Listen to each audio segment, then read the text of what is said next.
মহাকুম্ভে গিয়ে কোন সাধুর দেখা মিলল দেখো, ভাবলেও সত্যি অবাক লাগে না যে এই মেলাটি হবে আবার 144 বছর পরে। মানব জীবন নিয়ে আবার কখনো জন্মাতে পারবো কিনা সেটাই তো জানি না, তবে এই জীবনে কিন্তু সেটার আর ত্রুটি রাখিনি। দেখো, মেলা যেদিন শেষ হয় সেই দিনে কিন্তু আমরা সেখানে গিয়ে পৌঁছে যাই, মানে শেষ হওয়ার আগের দিন। অবশ্য ভগবান চাইলে সবটাই সম্ভব। যাব না করেও দেখো শেষ মুহূর্তে কিন্তু গিয়েই ফেললাম। আসলে মনের জোর আর যাওয়ার ইচ্ছেটা থাকলে অবশ্যই যাওয়া যায়। তবে বাড়ির লোক কেউই যায়নি, যেহেতু সবাই ভয় পায়, অনেকটা দূরের রাস্তা।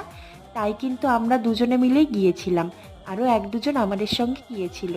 তারপর গিয়ে গঙ্গাতে স্নান করেই 3টে ডুব লাগিয়ে মনটা একদম ঠান্ডা হয়ে গেল। মানে বলতে পারো ভেতর থেকে একটা শান্তি পেলাম। ভগবানের আশীর্বাদে খুব ভালো আর সুস্থভাবেই আমরা না স্নান করে এসেছিলাম। দূর দূরান্ত থেকে কতই না মানুষ এসেছিল। হর হর মহাদেব। টিকা দিয়ে দিলাম।